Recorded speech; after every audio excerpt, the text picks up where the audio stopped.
재미있는 탄수화물 이야기가 중점이거든요. 정말 재밌어야 되는데 재미있으실 준비가 되어 있으시죠? 탄수화물이라 그러면 되게 뭐를 떠올리시나요? 여러분들은? 밥. 제가 목사님께 지금 이제 철저하게 당질 제한식을 지금 하고 계시거든요. 식이요법을. 이제 저희 남편이 이제 여담인데 오늘 아침에 아침 식사를 하면서 우리 당뇨 환자들이나 암 환자들에게 당질 제한식을 제가 하거든요. 이제 그렇게 얘기를 하니 우리 남편은 정통 의료를 하고 있어요. 당뇨학회에서는 탄수화물을 60, 단백질을 20, 지방을 20 이렇게 먹도록 권고를 한다. 그게 학회에 제시하는 이론인데 왜 당신은 당신 마음대로 당질을 왜 못 먹게 하냐 이렇게 저한테 반발을 하는데 저도 그래도 사이언스 자연 과학에 입각한 의학을 한 사람으로서 어떤 근거도 없이 하지는 않겠죠. 제가 의학이라는 것은 우리가 중세시대 때를 생각해 보시면 그때 의료가 너무 어처구니 없는 의료로 여겨질 때가 있으시죠. 자, 지금 우리가 현대의학이 주류를 이루고 있는데 자, 앞으로 30년 후에 후세대들이 현대의학을 어떻게 평가할까요?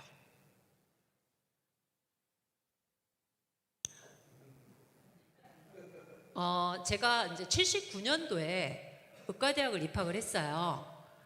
그때 이미 79년도에 지금 우리는 이제 그 현대의학은 이제 서양 과학의 바탕을 둔 서양 의학이 지금 주류를 이루고 있잖아요. 우리나라는 뭐 독특하게 또 한의학이라는 또 분야가 있지만 이제 주류 의학이 서양 의학에서는 지금 현대 의학이 주류를 이루고 있고 지금 뭐 정통 의료라고도 하고요. 근데 그 의학의 주 치료의 툴은 뭔가요? 약물 아니면 수술이잖아요. 동의하시나요? 네, 공감하시죠? 자, 근데 제가 79년도에 의과대학을 입학을 했는데 그때 이미 서양 의학의 아주 왕성한 미국 땅의 의사분이 이런 책을 쓰셨어요. 나는 서양 현대 의학을 믿지 않는다. 굉장히 도발적이죠. 그러면서 이제 그분이 하신 말씀이에요. 우리 후세대들이 지금의 현대 의학을 평가할 때 어떻게 평가할 거냐? 지나친 약물의 남용과 수술의 오남용 이거에 대해서는 반드시 후세대들이 비판을 할 것이다. 그렇게 이제 비판을 하셨고요. 지금 현대 의학에 종사하고 있는 의사들이 지금의 주류 의학을 비판하는 서적들이 많이 나오고 있어요. 이제 저는 의과대학을 다닐 때부터 사실 안티였어요. 지금 우리 목사님 오늘 창세기 말씀에서도 인간이라는 존재는 육체적인 존재만이 아니고 정서적인 존재이고 영혼을 갖고 있는 영적인 존재이다라는 그런 전인적인 말씀을 지금 하셨잖아요. 설명을 해주셨잖아요. 저도 그런 관점에서 인간을 바라보기 때문에 의과대학에서 배우는 그 6년 동안 제가 배운 의학은 거의 육체에 국한된 의학이었기 때문에 저는 굉장히 갈급했어요. 과연 이것으로 인간을 온전하게 이해하고 인간의 질병을 다 다룰 수가 있을까? 이제 저는 그래서 참 고민을 많이 했어요. 의대를 6년을 다니면서. 그러면서 제가 지금 하고 있는 자연통합의료의 어떤 씨앗이 의과대학을 다니면서부터 시작이 됐다라고 말씀을 드릴 수 있겠어요. 지금 이제 그렇게 79년도부터 이제 현대의학을 비판하는 현대의학의 종사자들이 자기 비판을 지금 계속 하고 있거든요. 그 이유는요, 지금 주류의학으로 해결하지 못하고 있는 질병들이 너무 많다라는 거예요. 지금 여러분들 주위에는 내가 병원을 10년 다니고 20년 다니고 이랬는데 나는 의료 혜택을 보아서 내가 굉장히 건강하다, 이렇게 자부하시는 분이 계실까요? 그런 분보다는 나는 뭔가 약을 계속 먹고 있고, 약을 먹고 있는데도 몸은 건강해지지 않고 몸은 점점 나빠지고, 그러다 보니까 약은 점점 늘어나고, 이런 분들이 더 많을까요? 부자? 공감하시나요? 이제 저는 지금 이제 이렇게 만성 난치 질환들이 점점 늘어나고 있어요. 의학이 계속 발전하면서 이룩한 그 공로도 있어요. 인간의 평균 수명이 늘어났어요. 제가 5살 때 저희 할머니가 뇌출혈로 쓰러져서 회복 못하고 돌아가셨어요. 지금 의학이라면 충분히 살릴 수 있겠죠. 그죠? 그래서 인간의 평균 수명은 혁혁하게 늘어났어요. 공로가 반드시 있는데 문제는 이런 만성 질환들을 해결하지 못한다라는 거예요. 자, 우리가 코로나로 인해서 엄청난 사회 변혁을 우리가 체험을 했죠. 뉴노멀이라는 그런 신종 언어도 이제 생겼고, 우리 생활에 엄청난 그 변화를 가져온, 자, 코로나가 있기 전에도 분명히 우리 생활을 위협하는 것들이 있었죠.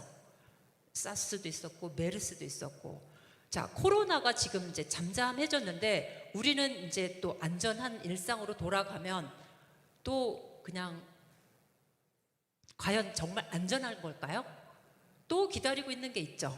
우리의 생명, 우리의 건강, 우리의 생활을 위협하고 있는 것들이 계속 도전을 하고 있어요. 그것은 우리가 살고 있는 환경이 점점 좋아지고 있나요? 점점 나빠지고 있어요. 환경이 오염되고 있다라는 게 첫 번째 어떤 우리 사회의 변화이죠. 그래서 거기에 맞춰서 인간의 질병도 변화가 되고 있어요. 그래서 현대의학이 해결하지 못하고 있는 이런 질환들이 점점 늘어나고 있다라는 거예요.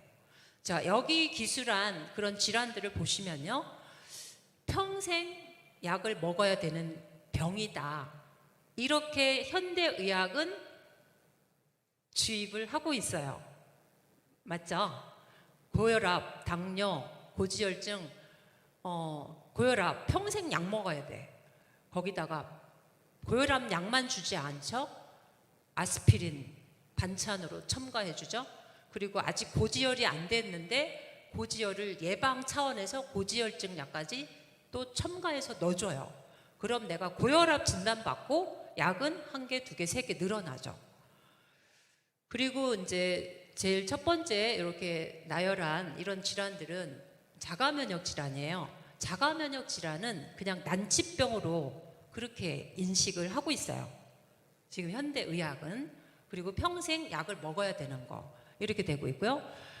저는 정말 너무 안타까운 것들이 여기 알러지, 천식, 비염, 두드러기, 습진, 이런 질환들은 이제 생명을 위협하는 질환은 아니지만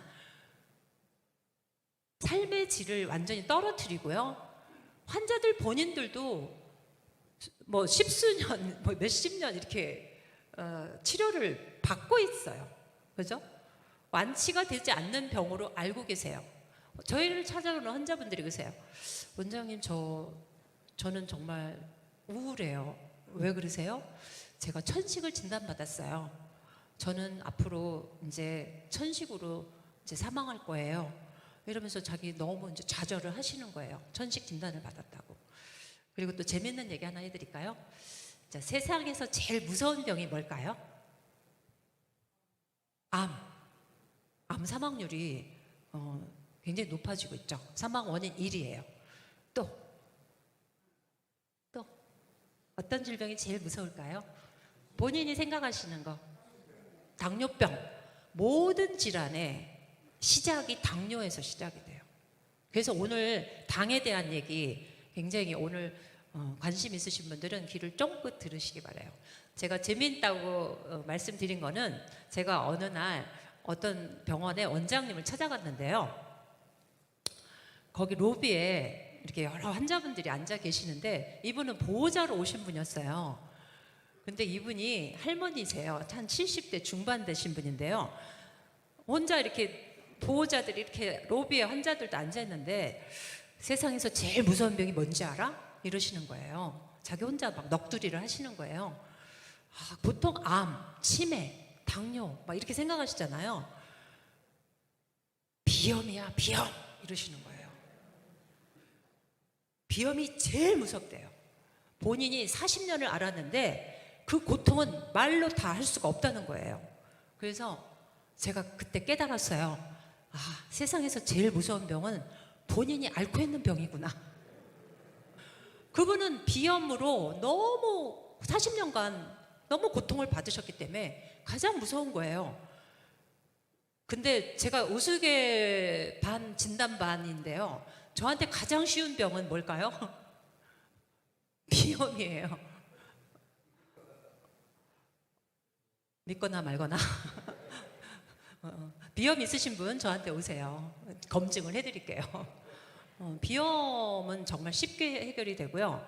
여기 정말 평생 고생하시는 그런 어떻게 보면 가벼운 질환이지만 삶의 질을 떨어뜨리는 저런 두드러기, 습진, 알러지, 어떤 비염 이런 것들이 왜 기존 의학이 그렇게 발달했음에도 불구하고 40년 동안 평생 비염 낫지 않는 병 아니에요? 비염 앓고 있는 분들이 하는 얘기예요. 이렇고요. 그 다음에 뭐 암, 그 다음에 간염, 만성 간염으로 가서 간경화로 가서 간암으로 가서 결국 간 이식으로 가잖아요. 그냥 뭐 의사들이 하는 일은 약 처방해주고 그 코스 안내해주고 결국은 간 이식으로 이제 최종으로 가는 거죠. 저는 이런 의학이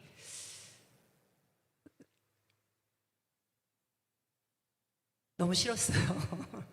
분명히 의료의 혜택을 본다 그러면 약을 약처럼 쓰고 질병을 치료를 하고 그 환자가 건강해지게 만드는 게 진정한 의학이다. 저는 그걸 추구하고 있어요.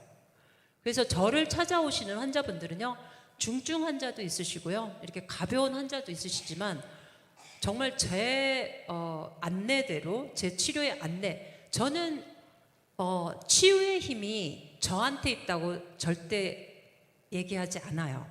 치유의 힘은 누구한테 있어요? 하나님께서 주신 치유의 힘이 바로 환자분 자신에게 있는 거예요. 살아계신 하나님의 생명의 힘이 바로 각자의 힘에 있어요. 본인들에게, 환자 자신들에게. 저는 그거를 어떻게 하면 그 생명의 힘을 촉발시킬 수 있을까?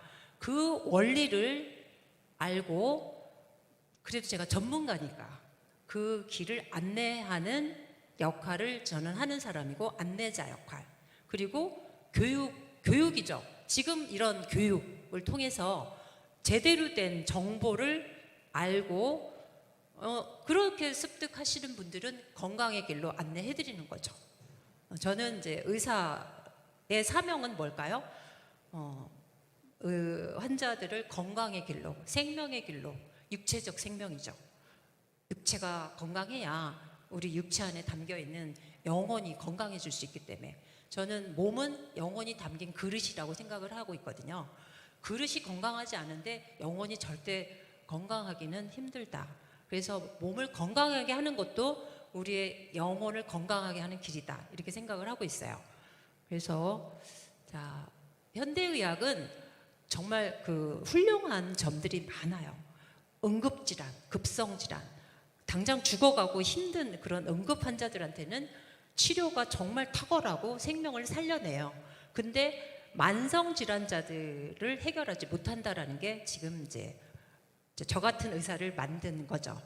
그래서 지금 이 책이 현대의학 비판 서적인데 올해 5월 달에 나온 서적이에요. 여기서 그냥 지금 제가 말씀드린 핵심을 그냥 단적으로 표현을 했어요. 자, 고혈압을 진단을 받았어요. 그럼 고혈압 약을 처방을 받겠죠. 당장 혈압이 막 높은데 방치해서는 안 되잖아요. 그런 고혈압을 처방을 했는데 부종이 생겨요. 그러면 또 이뇨제를 써요. 그럼 이뇨제의 부작용이 또 칼슘이 또 빠져나가요. 그럼 칼슘제를 또 써요. 그러면 칼슘제가 또 구토, 위장 장애를 유발해서 또 맥페란 같은 항구토제를 또 써요. 약이 이제 계속 늘어나는 거죠. 그러면서 또 항구토제, 이 맥페란이라는 이제 대표적인 약인데요. 그것들은 약간 데릴리움, 정신 착란을 일으킬 수 있는 그런 부작용이 있어요. 저희가 굉장히 주의 깊게 쓰는 약이에요. 그래서 또 그런 부작용이 생기면 또 거기에 또 대처하는 또 처방 연쇄적으로 지금 약이 몇 가지가 늘어나는 거죠. 그래서 약은 먹으면 먹을수록 나는 약의 개수가 늘어나고 몸은 점점 나빠진다라는 것이 많은 현대인들의 고충, 토로하는 고충이다. 이런 말씀을 드릴 수 있어요.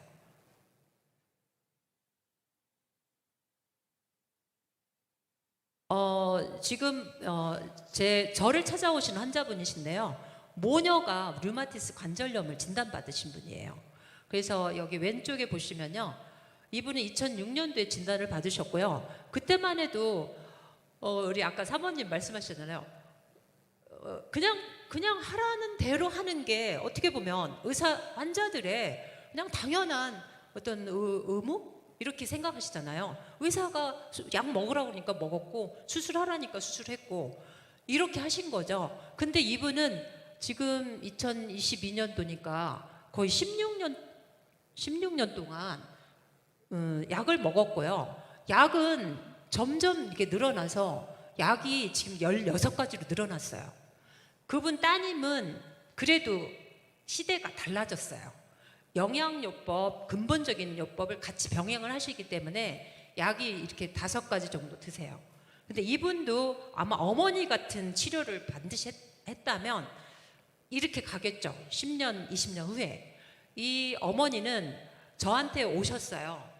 바늘 하나 꽂을 수가 없도록 세포가 다 망가져 있어요. 그리고 온몸에 통증. 내가 의료를 16년을 했는데도 불구하고 나는 절대 건강하지 않아요. 세포는 다 망가져 있고요. 장수가 축복이 아닌 빨리 죽었으면 좋겠어요. 이렇게 되는 거죠. 그런 의료 현실이에요. 너무 적나라하게 얘기해서 충격을 받으셨으면 죄송합니다. 그래서 이제 저는 약을 약처럼 쓰자. 그래서 제가 하는 의료는 원인이 뭐냐, 병이 생긴 원인 없는 결과는 없잖아요. 그죠? 원인이 뭔지를 찾아서 질병을 진단을 하는 데는 탁월하고 약물이나 수술적 치료는 탁월한데 현대의학은 이제 그 근본 원인이 되는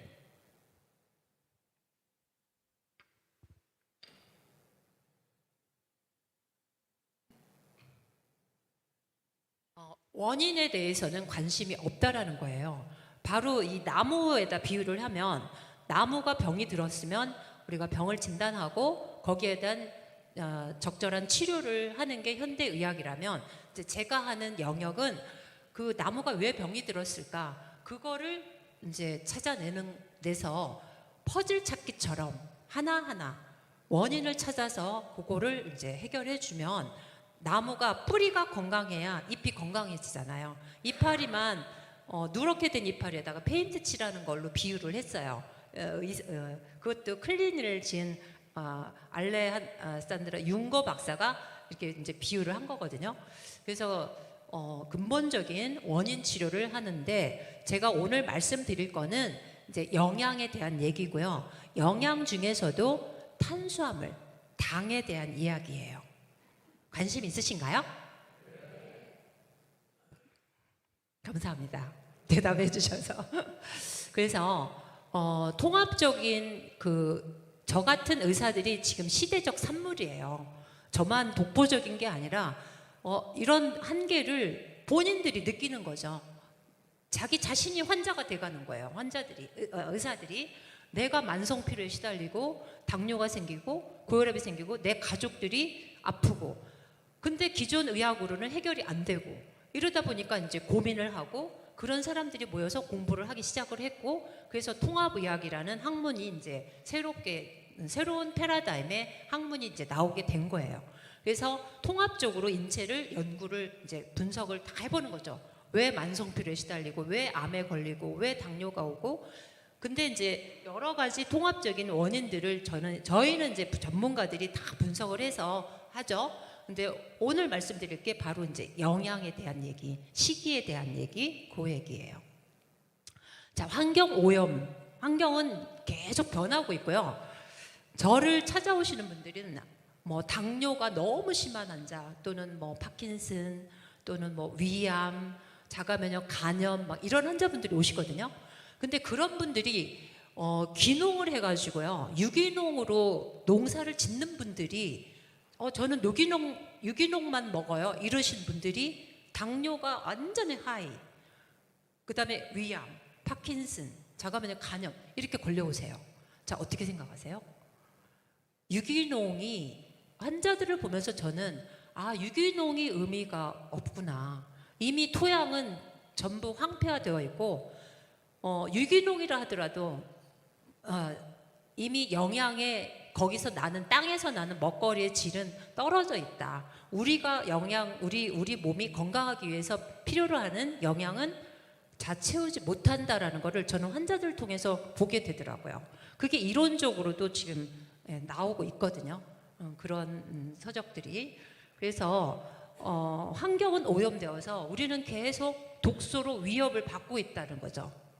그래서 환경 오염에 의한 독소는 뭐 일로 다 말할 수가 없죠.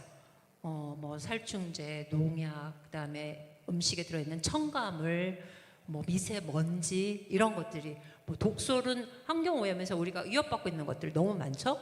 그다음에 그것을 우리가 독소로부터 우리 몸을 잘 방어하고 지키려면 영양소가 우리 몸을 방어를 해줘야 되는데, 음식의 질은 이미 너무 떨어져 있다라는 거예요. 그래서 이제 집에다가 비유를 했어요, 우리 인체를. 그래서 우리 인체가 면역을 잘 유지하고 건강한 몸이 되려면 영양소들이 이렇게 필요해요. 우리가 보통 알고 있는 영양소는 비타민, 미네랄, 그다음에 단백질, 그다음에 지방 이런 것들이죠. 그다음에 더 진보된 영양 개념으로 항산화제, 그다음에 파이토케미칼, 그다음에 신선한 물, 공기, 적절한 운동 이런 것들이 우리 몸을 건강하게 해주는 건데, 그 바탕에 제일 기본이 되는 영양소가 바로 당 영양소라는 거예요. 그래서 오늘 귀를 쫑긋 세우시고 당 영양소 처음 들어보신다면 잘 들어보실게요. 자, 당 하면은 여러분들이 포도당을 제일 먼저 떠오르시잖아요. 자, 포도당 하면은 우리 에너지원으로 쓰여서 밥심이 최고야 이러시죠. 우리 어머니, 특히 어머니 세대들.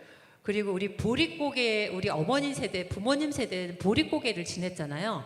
우리 전쟁 이후에 가난함을 겪은 우리 부모님 세대들은 로망이 뭐였죠? 꿈이? 입밥에 고깃국, 그죠? 입밥에 고깃국이 평생의 소원이었어요. 자, 근데 그거를 지금 먹게 되었죠. 대부분이, 그죠? 입밥에 고깃국을 먹는 시대에 왔는데, 아까 말씀드린 대로 질병은 너무나 많이 범람을 하고 있다라는 거예요. 그래서 정확하게 알아야 되는 건데, 자, 우리는 지금 포도당을 넘치게 먹고 있어요. 흰 쌀밥. 네. 그래서 당 영양소라는 것은, 자, 포도당만을 얘기하는 게 아니고요, 에너지원으로 쓰이는 포도당을 얘기하는 게 아니라 우리 몸의 생리적인 활성에 쓰이는 구조와 기능에 담당을 하고 있는 당에 대한 이야기를 하고 있는 거예요. 그래서 그 당에 대한 연구를 하는 학문이 당생물학이에요. 자, 어렵지 않으시죠? 자, 당은 이제 탄수화물이라고도 하는데요. 자, 전통적으로는 우리는 포도당을 1g을 먹으면 4kcal의 에너지를 내는 것, 두뇌 영양에 꼭 필요한 것, 이렇게 알고 계시죠? 자, 새로운 당에 대한 당생물학적인 차원에서는 우리 몸의 구조와 기능을 담당하는 것, 이것에 대한 연구를 하는 거예요. 굉장히 긍정적이고 아주 중요하고 우리 생명과 직결되는 역할을 하는 게 바로 당이에요. 자, 세포가 우리 몸에 60조 개가 있다고 해요. 그 세포들이, 이게 세포거든요. 이 세포들이 바로 이 당사슬이라는 걸로 덮여져 있어요. 당사슬 한번 해보실까요? 당사슬이라는 것은 단당류라는 것은 당이 복합당이 있고요, 단당류가 있어요. 복합당이 잘게 분해돼서 더 이상 쪼갤 수 없는 게 단당류예요. 그 하나의 단당류들이 모여서 당사슬을 형성을 하는데, 그 당사슬이 우리 몸을 덮고 있다라는 거예요. 세포들을. 굉장히 중요한 내용이에요. 자, 이 정보는요, 대부분 의사들도 모르는 정보예요.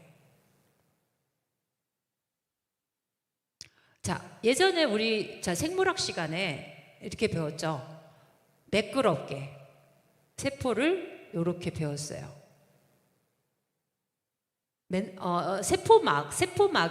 세포막이 민둥산처럼 매끄러운 걸로 배웠어요. 근데 전자현미경이 발달하면서 세포막에 당사슬이 있다라는 것을 발견하게 된 거예요. 자, 그 당사슬이 뭘로 형성이 되어 있냐면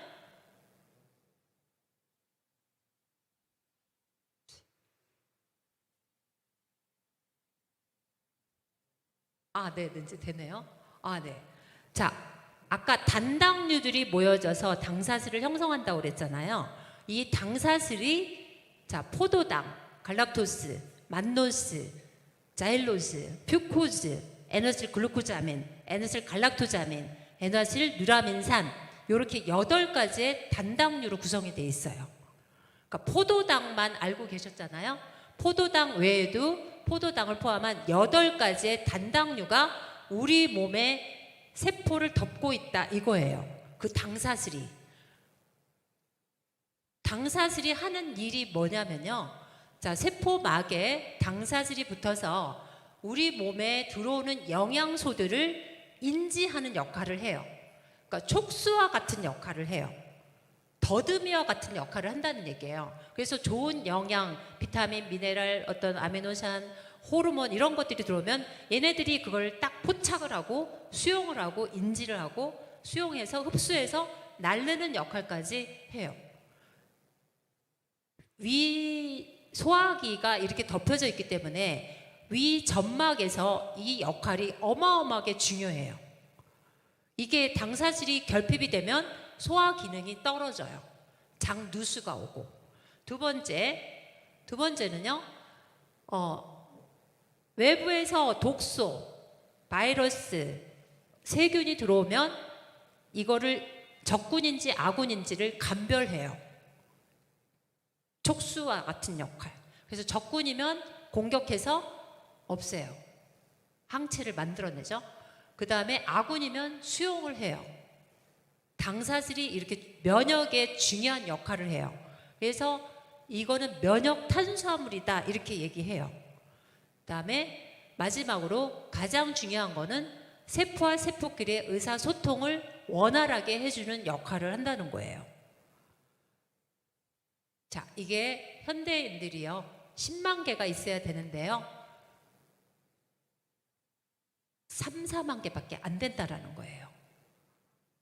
그 이유를 이따 말씀드릴게요. 그리고 암이라던가 이런 질병에 걸린 사람들은 10,000개 이하로 떨어져 있다라는 거예요. 그러면 세포와 세포끼리의 의사소통을 원활하게 한다, 이거에 대해서 설명을 드릴게요.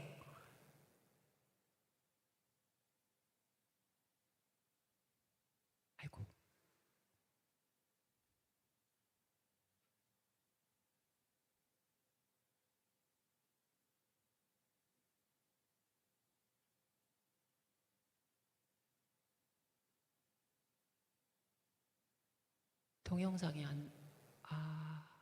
그냥 넘어가야 되겠다. 자, 설명을 드릴게요.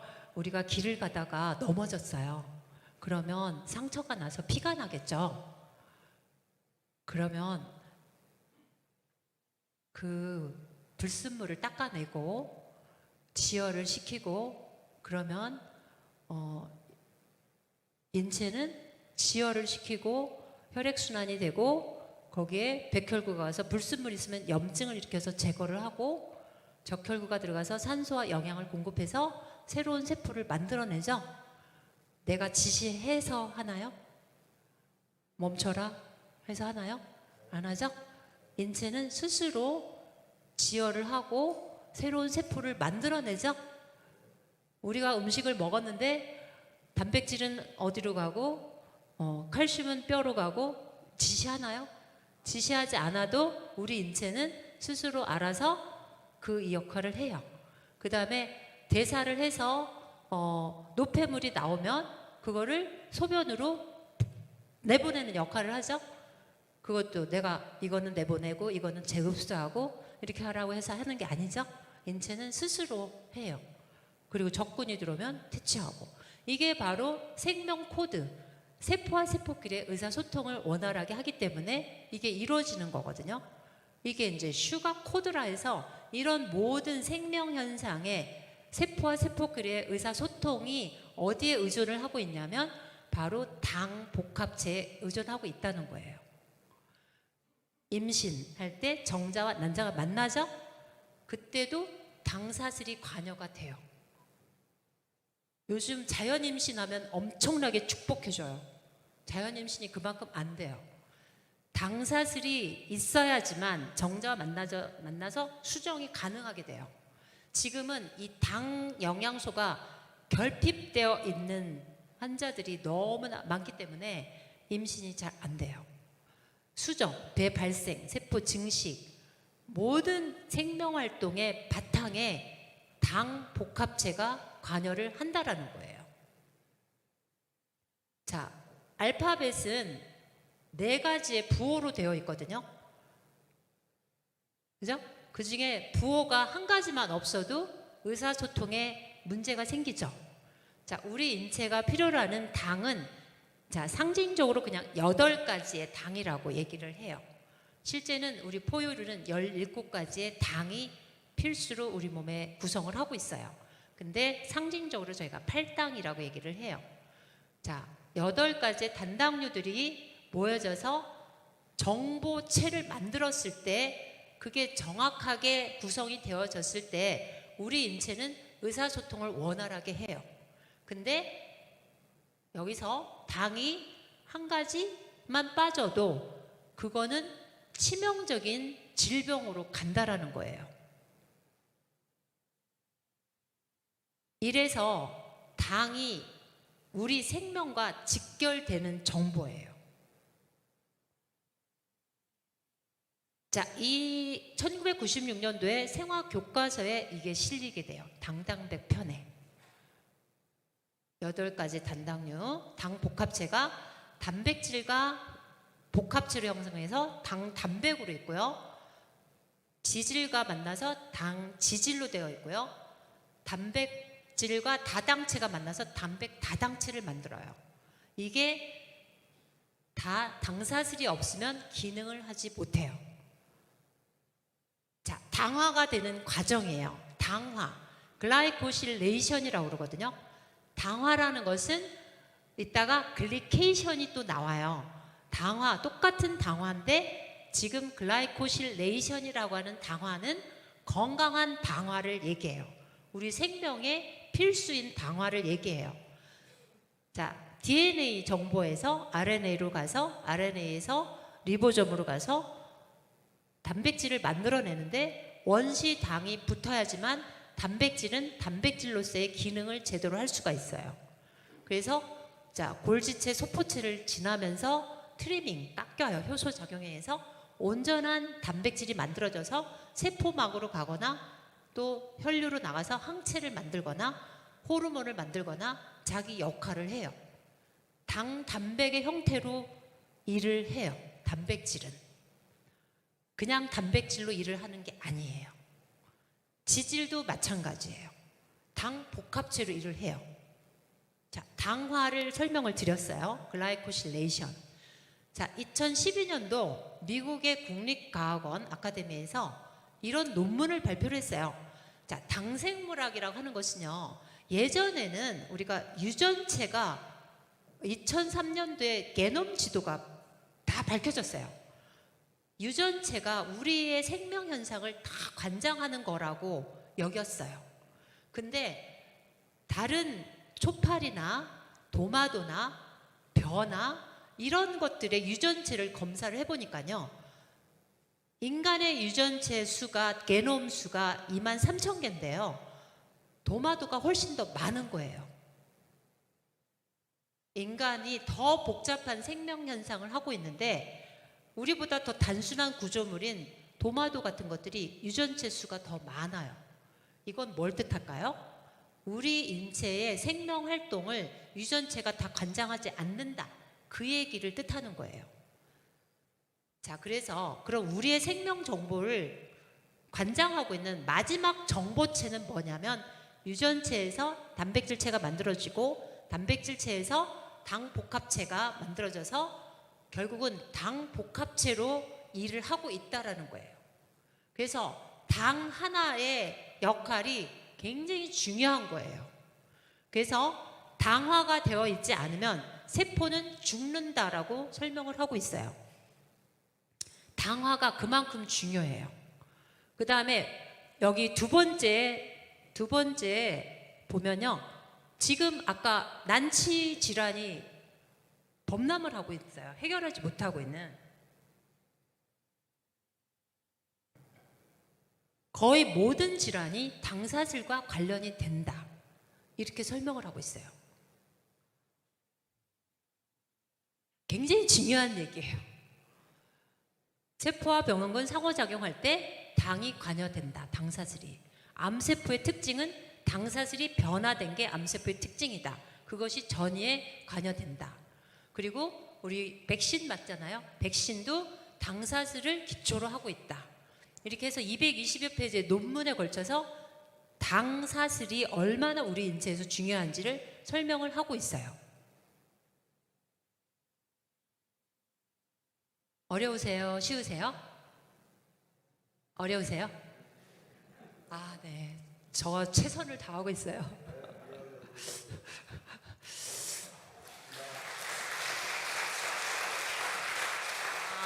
자, 글라이코실레이션이 뭐라고 그랬죠? 당화. 당화는 세포막이 당사질로 덮여 있는 거. 그거를 당화. 그냥 알기 쉽게. 그 다음에 그 당사질이 세포막을 다 덮고 있는데, 당사질이 10만 개가 붙어 있어야 되는데 현대인들은 3, 4만 개밖에 없다. 그래서 대부분이 건강하지 못하다. 그리고 질병에 걸린 사람은 더 없다. 자, 당사질이 왼쪽이 이게 건강한 당사질이에요. 이게 전자현미경적 소견이에요. 여러분들 몸에 다 이렇게 되어 있어요. 세포막이. 근데 이게 어떤 상황에서 이렇게 병적인 상태로 이렇게 간단 말이에요. 당사질이 손상이 되면 이게 병적 상태로 가는 거예요. 어떤 상황에서? 스트레스 받았을 때, 술, 커피, 담배, 그 다음에 나이가 들면서 우리는 자연적으로 몸은 생로병사로 우리가 몸은 온 곳으로 가잖아요. 흙에서 왔기 때문에 흙으로 돌아가죠. 누구도 벗어날 수 없죠. 자, 이렇게 나이가 들면서 당사질이 손상이 돼요. 그 다음에 탈수에 대해서도 할 얘기가 많거든요. 커피 먹고 찬물 먹고 국 안 먹고. 자, 현대의학이 국 안 먹이잖아요. 저희는 국물을 엄청 먹여요. 국물을 많이 먹여요. 탈수가 저렇게 당사질을 손상시켜요. 현대인들은 탈수 문화예요. 커피 안 드시는 분 거의 없다고 해도 과언 아니죠. 보이는 게 다 커피숍이죠. 그리고 종합병원에서 국물 안 먹여요. 저희는 국물 엄청 먹여요. 홍합으로. 자, 그 다음 중요한 거는요, 당질 지수가 높은 음식이에요. 그것들이 고혈당이 포도당을 얘기하는 거거든요. 과당하고. 오늘 포도당과 과당 이 두 가지 기억하세요.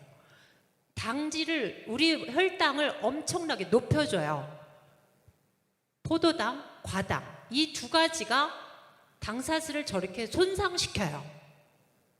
저것들이 어떻게 되냐면, 그리고 이제 추위에 노출되는 거, 여러분들 꼭 보온을 잘 해주세요. 에어컨 바람에 너무 노출되는 거, 선풍기 틀어놓고 자는 거 다 탈수돼요. 다 탈수되고 혈관이 수축돼요. 보온을 잘 해주셔야 돼요. 그 다음에 약물, 항암제 대표적이죠. 항암 치료하신 분들 거의 못 먹고 구토하고 이러고 오시잖아요. 이해되시죠? 당사슬이 다 망가뜨려져요. 그런 분들이 저희 병원에 오시면요, 거뜬하게 회복이 되셔서 다 잘 먹고 건강해져서 다시 돌아가서 또 항암하고 또 오셔서 또 건강하게 또 돼서 또 가시고, 이렇게 해서 잘 이겨내셔요. 그래서 항암제가 창의 역할이라면 저희가 하는 거는 방패 역할이에요.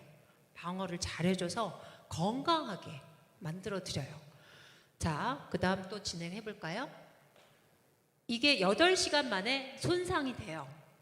그러면 복구하려면 내가 풍부한 당사슬을 만들어주는 당 영양소가 들어가서 복원을 시켜주는 거예요. 당 영양소, 아까 포도당을 포함한 8가지 단당류들이 들어가 있는 영양소가 당 영양소인 거예요. 이해되셨나요? 좀 어렵죠? 네, 어려워도 제가 정말 최선을 다하고 있어요. 정말 생소하시죠? 뭔 당화, 당사슬, 뭐 당생물학, 완전 이거 의사들도 몰라요. 여러분들 자신들을 위해서 박수 좀 쳐주실까요? 이런 생명과 직결되는, 내 생명과 직결되는 정보를 듣게 해주시는 우리 목사님께도 감사의 박수.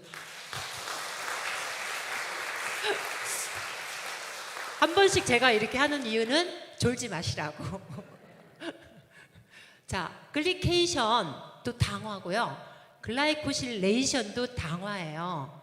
근데 위에 있는 당화는요, 나쁜 당화예요. 저것들이 질병을 유발해요. 글리케이션은 지나친 포도당과 지나친 과당을 먹었을 때 생겨요. 그래서 저것들이 노화를 촉진하고 당뇨 합병증을 생기고 치매를 유발하고 암을 유발하는 원인이에요. 이거 굉장한 정보예요. 자, 글라이코실레이션은요, 건강한 당화예요. 우리가 풍부한 당 영양소를 먹게 되면 세포들이 건강해져요. 그것들이 우리 건강 생명 유지에 필수인 거예요. 자, 이거는 이제 그 글리케이션, 나쁜 당화에 의해서 최종 산물이 AGES라고 해요. Advanced Glycation and Product라고 하거든요. 이것이 우리 질병, 만성 질환들의 주범인 거예요. 이것이 생기는 원리를 간단하게 또 그림으로 설명을 드릴게요. 자, 이거를 혈관이라고 생각해 보자고요. 혈관에 당사슬이 이렇게 빼곡히 쌓여 있어요. 이게 건강한 혈관이에요. 근데 이 혈관이 왼쪽 거는요, 당사슬을 다 없앴어요. 그러면 어떻게 되냐면요, 왼쪽 거는요, 정상이고 건강한 혈관이기 때문에 이렇게 혈액의 흐름이 원활해요. 잘 흘러요. 건강해. 근데 오른쪽은요, 당사슬이 손상이 되잖아요. 그러면 공격을 받아요. 백혈구들이 이거는 비정상이야. 그래서 공격해가지고요 염증을 일으켜요. 그래서 거기에 혈소판이 쌓여서 응집을 일으키고 거기에 콜레스테롤이 쌓여요. 그렇게 되면 이것들이 이렇게 동맥경화가 오는 거예요. 그래서 여기 보시면 여기 AGES라고 여기 표시되어 있죠. 이것이 이제 당뇨, 고혈압, 고지혈증 이제 시작인 거예요. 여러분들이 당뇨가 있다, 고혈압이 있다, 고지혈이 있다, 이제 질병이 시작 단계다 이렇게 보시면 돼요. 그거로부터 시작해서 앞으로 10년, 20년, 30년 후에는 치명적인 질환으로까지 발전할 수가 있는 거예요. 그래서 내가 고혈압, 당뇨, 고지혈이 있다 3종 세트잖아요. 약에만 의존해서는 절대로 안 되신다 이 말씀을 드리는 거예요. 자, 당사슬이 빼곡하면요 면역이 우리가 튼튼해요. 그래서 코로나가 아무리 와도 건강하게 유지할 수가 있고요. 이렇게 기저질환이 있어요.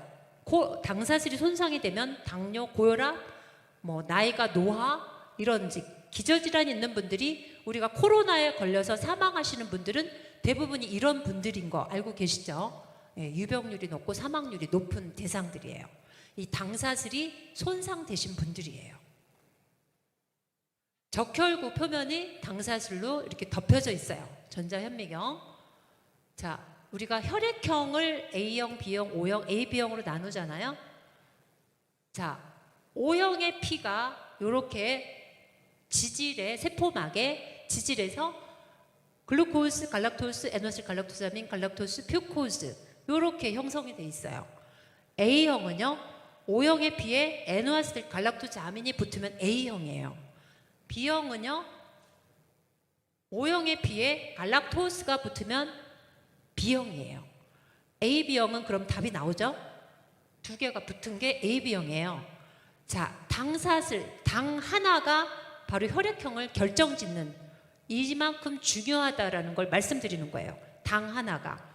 그러면 A형한테 B형 피를 수혈하면 어떻게 되죠?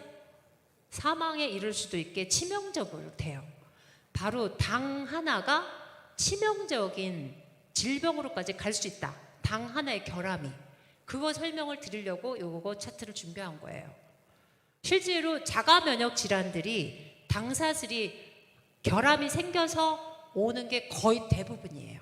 자가 면역 질환을 기존의 원인이 밝혀지지 않음으로 얘기를 하는데 저희 같이 당생물학을 연구한 사람들은 당화의 결함으로 보는 거예요. 아까 국립과학원에서 모든 질환이 당사슬과 관련이 된다. 바로 이런 것들을 하나하나 다 검증을 하는 얘기예요. 저 몇 시까지 해야 돼요, 목사님? 몇 분까지? 네? 제가 끝나야 끝나나요? 들으실 각오가 돼 있으시나요? 재밌으시나요? 아, 전혀 모르시겠어요? 당만 기억하시면 좋겠어요. 당. 네네. 저희들이 이 용어를 잘 모르고 네네.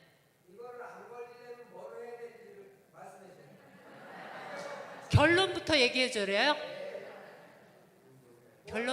결론부터 이따가 나와요. 아, 성질 급하셔라.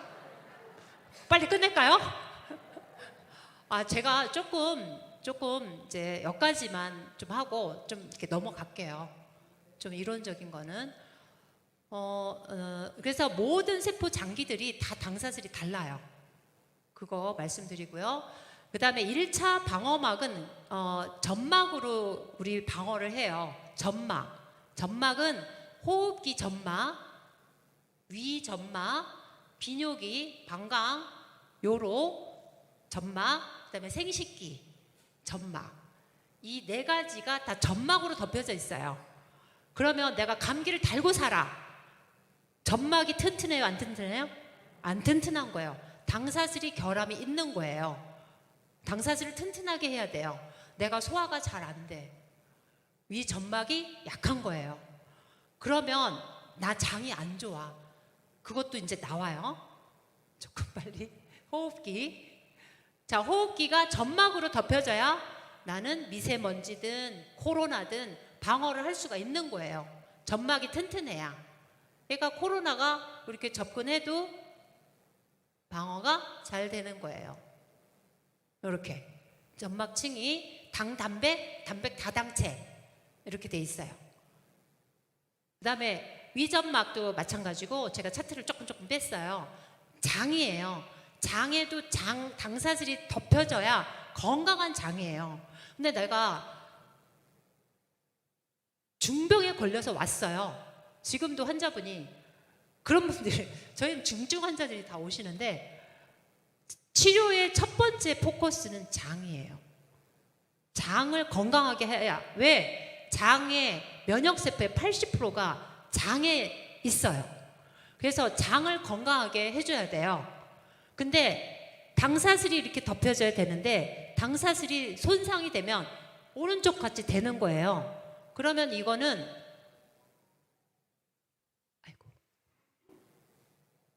왼쪽은요 건강한 장이에요. 점막층이 튼튼하고 세균도 유해균은 20%, 유산균이 80% 덮여져 있어야 돼요. 이콜라이 같은 대장균, 유산균. 그 다음에 오른쪽은요 이미 점막층이 다 손상이 됐고요. 여기에는 캔디다, 이콜라이, 대장균 같은 걸 득식을 거려요. 이게 나쁜 장이에요. 이런 장에서는 어떻게 되냐면요 장누수 상태가 돼요. 장누수라는 거는 장이 샌다라는 뜻이에요. 그러면 내가 음식을 먹는데요 꿀떡꿀떡 씹지도 않고 삼켜요. 가장 안 좋아요. 꼭꼭 씹어 먹어도 소화되지 않는 거대 분자들이 생겨요. 그런 것들이 새는 장 속으로 통해서 혈액으로 들어가요. 그러면 걔네들은요 독소로 작용을 해요. 그럼 백혈구들이 그냥 두지 않아요. 공격을 해서 독소가 되는 거예요. 그럼 이 독소들이 혈액을 타고 돌아다니면서 몸 구석구석에 염증을 유발하는 거예요. 그게 뇌를 통과해서 뇌 질환을 유발해요.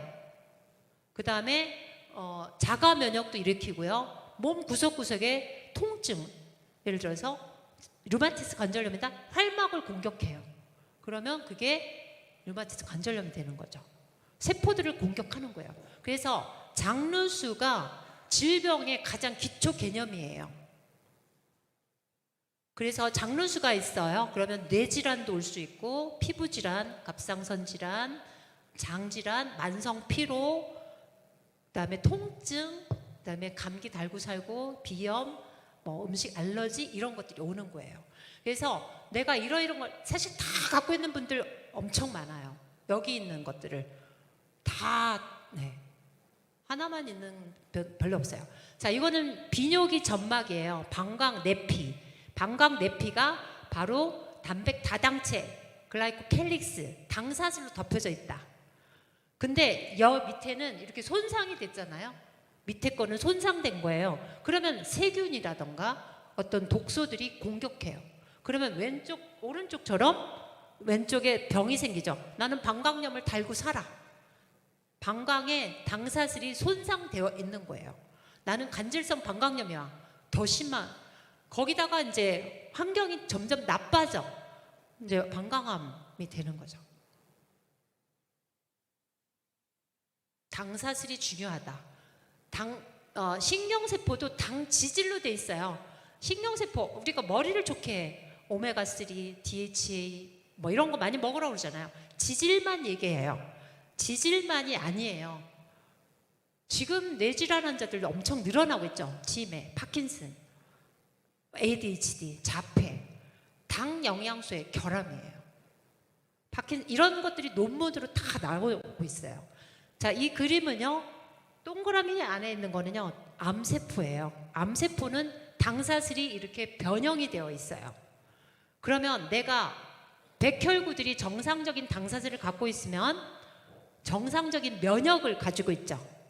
근데 내가 변형된 세포가 있어요. 그러면 우리 백혈구들은 군사 역할이잖아요. 경찰 역할. 온몸을 다니면서 이상세포가 있는지 적군이 있는지 바로 저렇게 촉수를 건드려서 이상세포가 있으면 바로 가서 탐식을 해주는 게 백혈구들이 하는 역할이에요. 근데 백혈구들이 다 당사슬이 결함이 돼서 비실비실해. 그러면 암세포들은 생겨나도 계속 증식을 하게 되는 거죠. 그래서 암이 생겼다 그러면 저희는 저면역 질환으로 봐요. 전신 질환으로 봐요. 내가 위암이 생겨서 위 절제했다 끝? 암세포가 더 이상 없다? 아닌 거예요. 위암 생긴 분이 또 갑상선암, 대장암 또 생기는 거예요. 면역은 이미 떨어져 있기 때문이에요. 이해되시죠? 네. 저면역 질환이고 전신 질환이다. 국소적인 치료만 해서는 절대 안 된다. 전신 면역을 올려주는 치료를 해야 된다. 자, 이거는 관절이에요. 연골의 성분이 뭘로 되어 있냐면요. 콜라겐과 프로테오글리칸, 단백 다당체로 되어 있어요. 그게 당단백이고 단백 다당체예요. 거기에 칼슘, 마그네슘 같은 미네랄이 들어가서 연골과 뼈를 형성하는 거예요. 나 골다공이 있으니까 칼슘 먹어, 마그네슘 먹어. 해결되나요? 우리가 시멘트를 부을 때요, 건물 지을 때요, 그냥 붓나요? 시멘트? 시멘트를 물하고 혼합해서 붓는데 뭘 깔고 붓나요? 메쉬. 철근 메쉬를 깔고 붓잖아요. 그걸로 생각하시면 돼요. 내가 철근 메쉬가 없으면 아무리 칼슘, 마그네슘제를 먹어도 새 나가요. 그래서 골다공이 오고 연골이 닳아버리는 거예요. 그게 당사슬이 손상이 되는 거예요. 옆에 내가 운동이 좋다고 너무 무리하게 운동하시면 안 되는 거예요. 적절하게 운동하시는 게 좋고요. 그렇게 해서 당사슬이 손상이 되면 이것은 공격을 받아요. 그래서 염증이 생기는 게 퇴행성 관절염인 거예요. 자, 그러면 이거를 어떡하죠? 인공관절 하세요 이러죠? 네. 하기 전에 저한테 오세요. 혹시 그런 말씀 들으신 분은요. 이렇게 건강하게 만들 수 있어요. 안 믿겨지시죠? 네, 그래서 이렇게 만성질환을 빠르게 속성으로 해결할 수 있는 방법이 해독 프로그램이에요. 저희 병원에 오시면 뭐 당뇨가 있어요. 식이요법 하세요. 운동하세요. 이러죠. 대부분 의사 선생님들 그렇게 얘기하죠. 근데 어떻게 식이요법 해야 되지? 어떻게 운동해야 되지?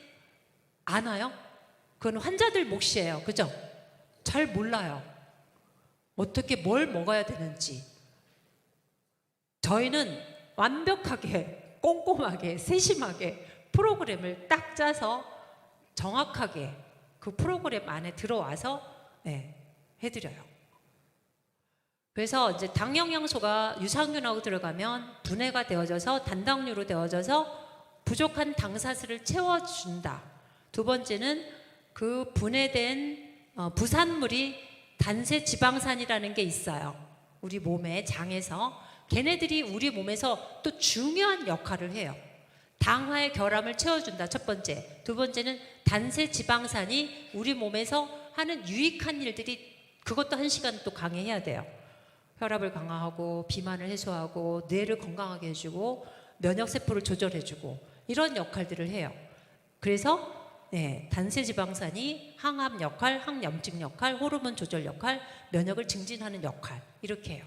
다 과학들이 이제 밝혀내고 있는 사실이에요. 자, 그러면 이제 단적으로 표현을 했어요. 제가 포도당과 과당을 주의하세요 말씀드렸죠.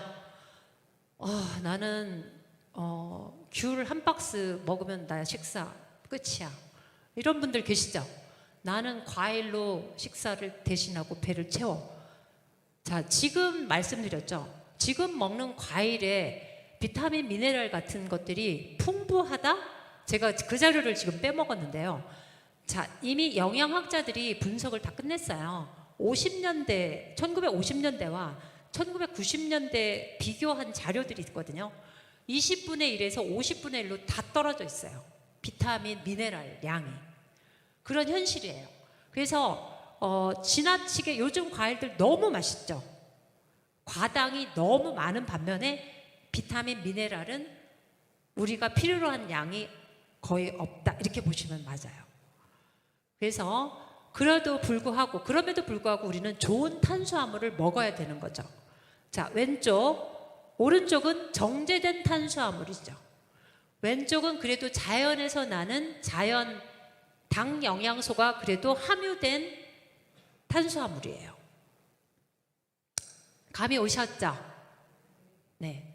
자, 그래서 우리 8가지의 단당류들이 다 들어있는 음식들은요, 버섯류, 수액류, 검류, 통곡류, 과일과 야채 껍질 이런 데 많이 들어있어요. 그래서 보통 약용식물로 우리가 버섯류를 많이 애용하죠. 그리고 흰쌀밥보다 현미밥, 잡곡밥, 통곡류를 많이 드세요 하죠. 그 이유예요. 자, 정제된 탄수화물, 흰쌀, 흰밀가루에는 포도당이 주가 된다면 이렇게 정제되지 않은 복합 탄수화물은 당 영양소가 우리 몸에 필요한 면역 탄수화물 이것들이 많이 들어있다 이 얘기예요. 근데 현대인들은 뭘 더 많이 먹나요? 아까 여러분들은 아마 이제 그 아까 보여드렸던 왼쪽을 많이 드시죠? 그래서 모두 건강하시죠? 네. 자, 제가 보여드렸죠? 자, 포도당의 주법이죠. 자, 밥심이로 살아야 돼. 흰쌀밥. 나는 빵순이야. 빵 엄청 좋아해. 그 다음에 짜장면 뭐 넘치죠. 떡, 국수, 뭐 스파게티, 피자 뭐 이런 것들이죠. 정제 탄수화물. 포도당이 과도하게 높다는 거죠. 그 다음에 오른쪽 과당. 여러분들 좋은 줄 알고 먹었죠? 과일. 조심하셔야 됩니다. 한쪽, 두쪽 이렇게 드셔야 됩니다. 기호식품이니까 엄청 저도 좋아하죠. 네, 근데 절제하셔야 된다. 그래서 당 영양소 지금 우리 몸에 필수로 필요로 하는 8가지의 단당류가 다 들어있는 음식을 저희가 찾아야 되겠죠? 그래서 여기에 이제 슈가스 that 힐이라는 저자가 쓴 책에서 정리한 내용이거든요. 옥수수, 통밀을 얘기하는 거예요. 통밀, 사과의 껍질, 펙틴, 도마도, 현미의 쌀겨, 그 다음에 오트밀, 통보리, 모유. 왜 우리가 아기가 태어나면 꼭 초유를 먹이라고 하는 이유가 뭐예요? 바로 당 영양소가 자연에 존재하는 음식 중에서 가장 많이 함유되어 있어요. 초유 속에. 그래서 걔네들이 초유를 먹은 아기가 면역이 좋아서 설사도 안 하고 감기도 안 걸리고 건강하게 지내는 이유가 바로 우리 모유 속, 특히 초유 속에 들어있는 당 영양소 때문이에요. 그 다음에 버섯류 이런 것들이고요. 그 다음에 2세대 이제 이런 것들을 이제 제품화해서 나온 것들 있죠. 키틴, 갑각류의 껍질, 그 다음에 버섯, 영지버섯, 알로에, 에키나시아, 포고버섯, 그 다음에 잎새버섯, 구름버섯, 동충하초 다 약용으로 쓰이는 것들이에요. 이런 것들을 일부 또 드시는 분들 계시죠? 네, 건강식품으로 드시죠. 그 다음에 이제 3세대 당영양소는요. 제가 이거 고민을 많이 했어요. 이 자료를 보여드려야 되나 말아야 되나. 저희는 이제 질병을 갖고 있는 환자분들이 오시기 때문에 이제 치료용으로 쓰는 거예요. 치유를 돕기 위해서 3세대 당영양소는 아까 우리가 필요한 8가지 단당류를 거의 다 갖고 있어요. 그래서 질병을 갖고 있는 분들은 한 가지 당만 없어도 치명적인 질환으로 가기 때문에 저희가 3세대 당 영양소를 저희 병원에서는 이제 치료용으로 쓰고 있어요. 그래서 그 성분은 알로에베라, 약용버섯, 자원형, 가티검, 미역, 아카시아검, 바카오일, 산사나무, 블루베리, 뭐 포도씨, 케일, 낙엽속 이런 데서 이제 우리 식물 6천여 식물을 다 분석해가지고 추출한 그런 영양소를 이제 모아놓은 것들을 저희는 이제 쓰고 있어요. 근데 이제 오늘 이렇게 이제 저희가 쓰고 있는 제품이고요. 근데 여러분들은 이제 일상생활에서 이 사실을 이제 주의 깊게 여러분들이 일상생활에서 할 수 있는 것들은 바로 필수 당 영양소가 뭐다라는 거를 오늘 아셔야 된다라는 거예요.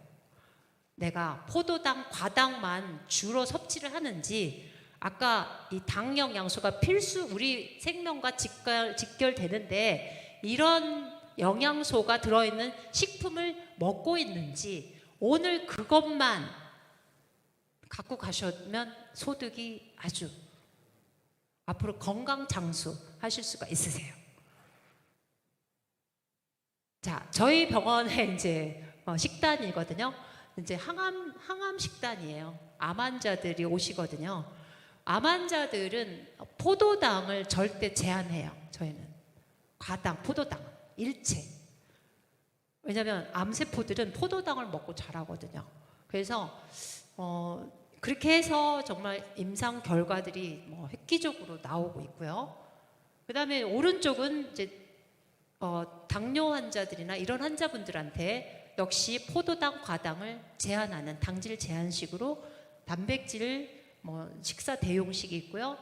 닭가슴살 샐러드, 그다음에 풍부한 국물, 우리가 풍부한 국물 먹인다고 그랬잖아요. 왼쪽은 저희가 샤브해서 풍부한 국물과 함께 녹황색 야채류, 이렇게 단백질 이렇게 해서 이제 제공해서 식단을 제공하고 있어요. 그래서 여러분들이 저희 식단 표가 저희 좋은데 사진이 좀 좋은 게 없어가지고 제가 이렇게 떠왔거든요.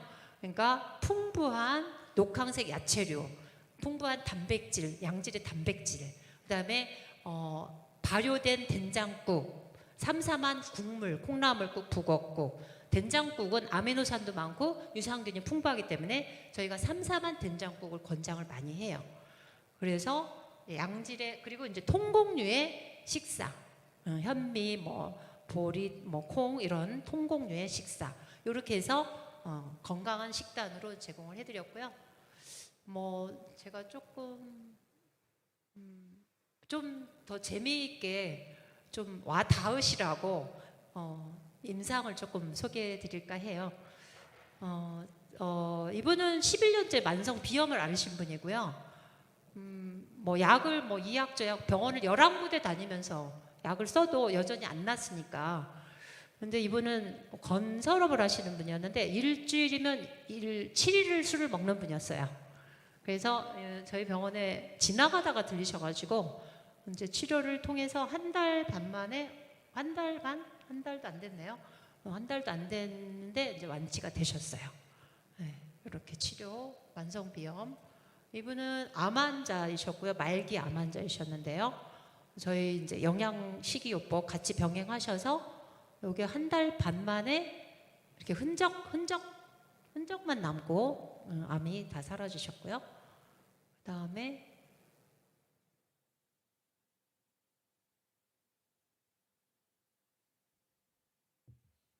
이분은요. 이제 42세 남자 환자인데요. 저희 해독 프로그램 3주 만에 이렇게 변하셨어요. 아유, 이 사진이 좀 잘못됐네요. 제가 좀 뭘 좀 만들어 달라고 그랬는데 잘못 들어갔네요. 이쪽 오른쪽에 3주 만에 몸이 확 바뀐 사진을 넣었었는데 당뇨, 고혈압, 고지혈, 콜레스테롤, 혈당, 체중 감량 모든 게 다 정상 수치가 됐어요.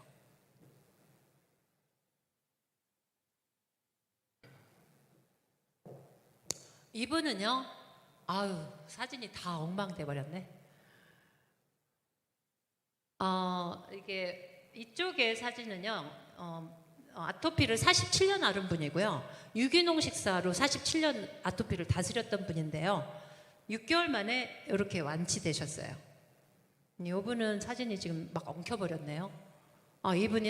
이분은요, 여기, 사진이 다, 2년 동안 여기에 염증이 생겼는데요. 각종 대학병원을 3군데 다니면서 마지막에 이렇게 되신 분이에요. 이 위에 사진이요. 바이러스도 없고 세균도 없고 곰팡이도 없고 서울대에서 항결핵약을 먹였어요. 그래가지고 결과가 이렇게 오른쪽 위에 이렇게 됐어요. 오른쪽 위에. 근데 이제 저희 병원에 오셔서 한 달도 안 돼서 이렇게 치유가 되신 분이고요. 사진이 다 엉켜버렸어요. 요거는 이제 다운 증후군, 유전 질환도 정상에 가깝게 건강한 지능, 건강한 외모, 지금 고등학교 들어갔어요. 지금 이제 10년 넘게 저희 병원에 오셔서 관리 받고 있고요. 이분은 이제 간경화, 자가면역 간경화 진단받고 아무 치료도 못하고 코피를 일주일이면 한 번씩 흘리고 응급으로 병원을 가야지만 혈소판 수혈해야지만 됐던 분이고요. 간이식밖에 없습니다 했던 분인데요. 간이식을 하기 싫어서 이제 저를 찾아오셔가지고 치료한 지 일주일 만에 코피 싹 멈춰졌고요. 6개월 만에 간경화는 정상 소견 되셨던 분이고요.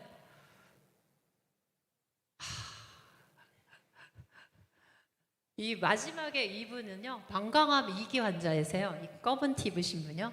이분은 방광 2기 진단받으면 방광을 다 절제하고 요로 우회술 복벽으로 요 소변 주머니 차고 평생 살아야 되는 분인데요. 그 장애자로 난 평생 살기 싫다 해가지고 저희 병원에 오셔서 100일을 꼬박 옆도 뒤도 안 보라보고 치료 받으셔서 지금 완전 건강하게 회복되셨어요. 이분은요, 얼마 전에 태어나신 분인데요. 이분은요, 6년 동안 다리를 못 펴고 주무셨던 분인데요. 인공관절 수술을 권유받으신 분이고요. 1년, 정형외과 몇 군데를 다녀도 개선되지 않았던 분인데, 저희 병원에서 열을 치료받으시고요. 이렇게 사진에 변화가 있으시고요. 거의 달리기 할 정도로. 이렇게 6년 동안 못 폈던 다리를 피시고 주무시고 다리가 붙고 뛰어다닐 수 있을 정도로 통증이 거의 다 사라지신 그런 사례가 있으셨어요. 제가 이상으로 준비를 했습니다. 어떻게 마지막 좀 충족이 되셨나요, 우리 선생님? 네네. 이상 경청해 주셔서 감사합니다.